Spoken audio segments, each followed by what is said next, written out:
할렐루야. 오늘 또 은혜 없이는 살아갈 수 없기에 하나님 앞에 서신 우리 성도님을 축복하고 사랑합니다. 계속되는 코로나 위기 속에서도 믿음 잃지 않고 말씀을 통하여 주님을 바라보는 우리 성도님 되시길 소망하면서 11월 18일 수요 골방 예배를 하나님 앞에 드리겠습니다. 찬송가 369장입니다.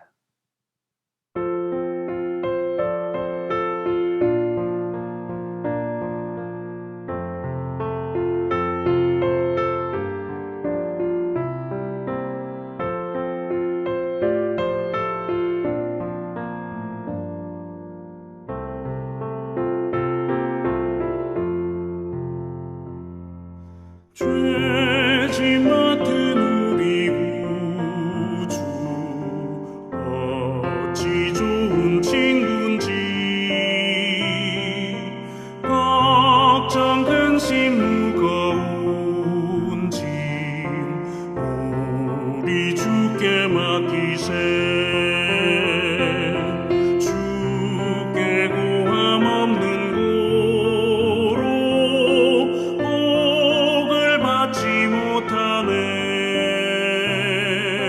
사람들이 어찌하여 아뢰 주를 모를까 시험 걱정 모든 괴로움 없는 사람 누군가 부질없이 나심 말고 기도드려 아뢰세 이런 진실하신 친구 찾아볼 수 있을까 우리 약함 아시오니 어찌 아니하를까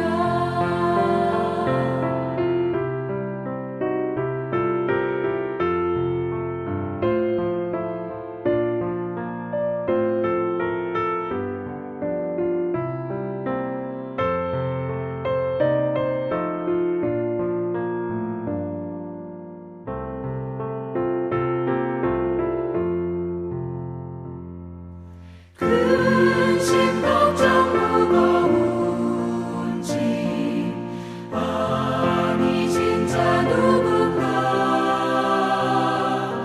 비난 저는 우리 예수 주께 기도드리세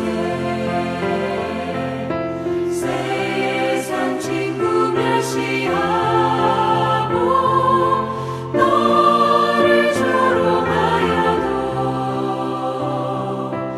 예수 품에 안기어서 참된 위로받겠네.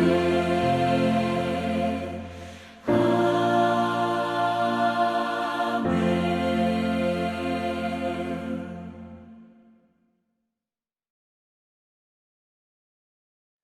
오늘 하나님께서 우리에게 주시는 말씀은 역대상 9장 28절에서 44절까지의 말씀입니다. 큐티인 책자 11월 18일 수요일 말씀입니다. 제가 28절에서 34절까지 말씀을 읽도록 하겠습니다.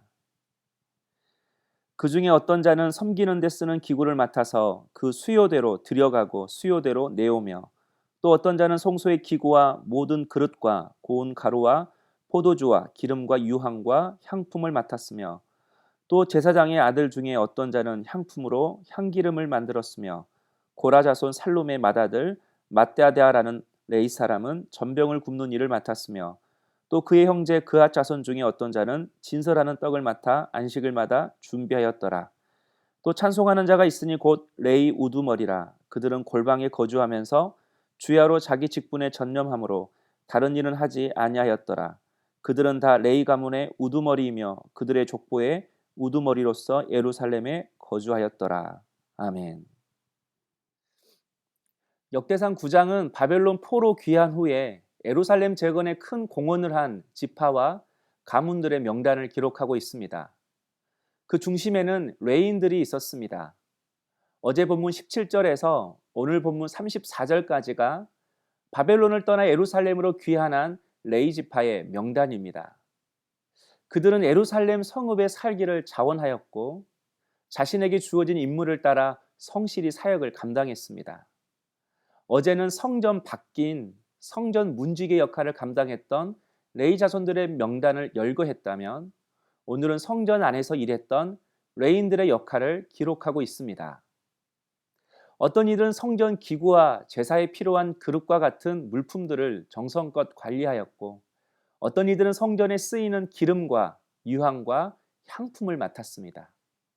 또 고라 자손의 살룸의 아들은 성전 문지기 역할을 감당하면서 전병 굽는 일도 같이 하였습니다.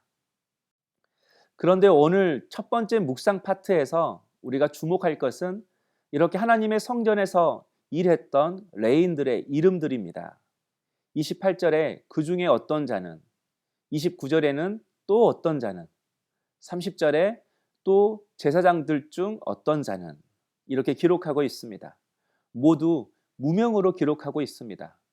물론 성경은 모든 사건, 모든 이름들을 기록한 책이 아닙니다. 우리가 반드시 알아야 할 사건들과 이름들을 기록한 책이죠.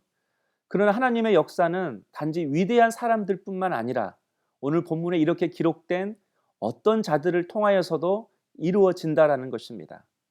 이름도 없이 빛도 없이 무명으로 하나님을 섬기는 거룩한 종들을 통하여 하나님의 역사는 이루어지는 것입니다. 레위인들이 예루살렘에 돌아왔을 때 예루살렘 성전은 이미 회파된 상태였습니다. 그러므로 그들은 무너진 성전 문을 밤새워 지켰습니다. 이미 무너진 성전이었지만 정성껏 기름을 부어 촛대에 불을 밝히고 향로에 불을 피우고 안식일마다 정성껏 떡을 구워 하나님께 올렸습니다. 비록 성전이 무너졌지만 향로에 불을 피우면서 백성들을 위해 울며 기도하였고 촛불을 밝히면서 성령의 인도하심을 구한 것입니다. 성도 여러분, 어떻게 이들이 이렇게 할 수가 있죠? 바로 그것은 그들의 신앙의 동기가 오직 하나님이었기 때문입니다. 동기가 하나님이니까 상황이 변화되지 않아도 사람들이 알아주지 않아도 묵묵히 하나님만 바라보며 살 수 있었고 사역을 감당할 수 있었던 것입니다. 그래서 31절에 나오는 마타스며라는 이 단어가 히브리어로 에무나라는 단어입니다. 버티다, 견디다 그런 뜻인데요. 이 에무라라는 단어에서 믿음이라는 단어가 나왔습니다. 특출난 능력이 없더라도 포기하지 않고 어떤 상황 속에서도 버티고 견디는 것이 믿음이라는 것입니다. 만약 우리 성도님들이 어떤 한 가지 일에 이름도 없이 빛도 없이 오랫동안 섬기고 있다면 어렵고 힘든 상황 속에서도 믿음을 잃지 않고 버티고 견디고 있다면 바로 여러분이 믿음의 사람입니다.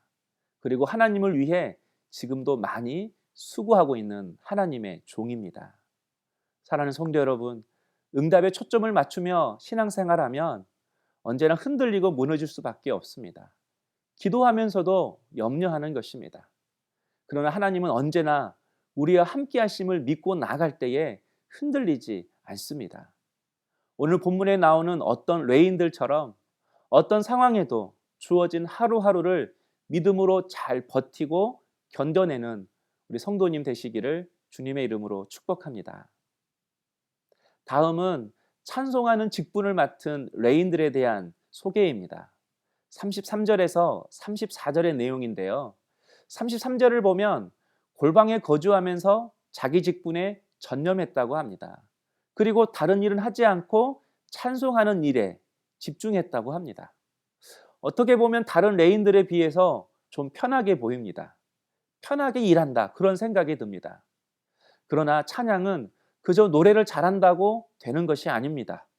진정한 찬양은 하나님을 향한 묵상에서 나옵니다. 하나님의 위대하심을 알아야, 그분의 광대하심을 알아야, 그분의 사랑을 온전히 깨달아야만이 온전한 찬양을 드릴 수가 있는 것입니다. 바로 그 찬양이 듣는 회중에게 은혜가 되고 능력이 되는 것입니다. 한마디로 찬양하는 자에게는 성령의 기름 부으심이 있어야 한다는 것입니다. 그리고 그 기름 부으심은 골방에서 나옵니다. 골방은 단지 장소를 말하는 것이 아닙니다. 하나님과의 깊은 영적 교제를 말하는 것입니다. 하나님과의 교제 속에서 주시는 찬송의 능력이 있다는 것입니다. 사도 바울이 그랬습니다. 바울이 빌립보 감옥에 갇혀 있을 때, 그래서 아무것도 할 수 없을 때 그냥 그는 찬양했습니다. 그랬더니 놀라운 일이 일어난 것입니다. 옥문이 열렸습니다. 사도 바울이 이런 조건에서 찬양했다면 우리가 찬양 못할 이유가 하나도 없습니다. 시편 40편 3절에 이렇게 기록합니다.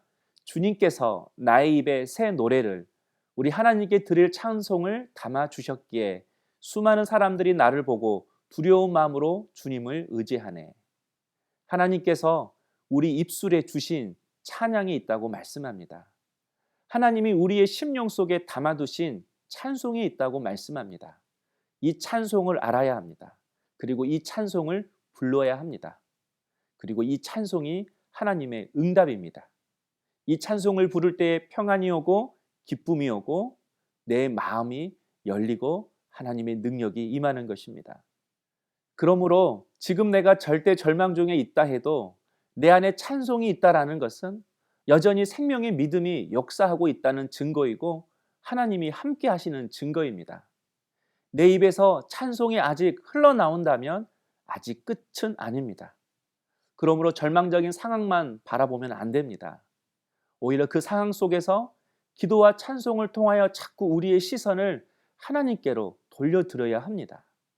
그럴 때만이 그 찬송을 통하여 우리는 하나님의 음성과 하나님의 마음과 하나님의 놀라운 은혜를 경험함으로 내 삶 가운데 주어진 모든 여건들을 이겨낼 수가 있는 것입니다.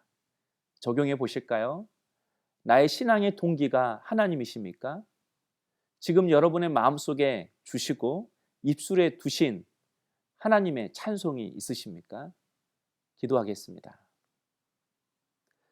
사랑의 주님, 이름도 없이 빛도 없이 오직 주님만 바라보며 주의 길을 걸어가는 저희들의 삶이 되게 하여 주옵소서. 어떠한 상황 속에서도 버티고 견뎌낼 수 있는 믿음을 허락하여 주시옵소서. 또한 모든 환경을 이겨낼 수 있도록 내 입술에, 내 심령에 하나님이 주시는 찬송이 있게 하시고 그 찬송을 부를 때마다 내 삶의 모든 옥문이 열리는 놀라운 역사를 경험케 하여 주옵소서. 예수님의 이름으로 기도하옵나이다. 아멘.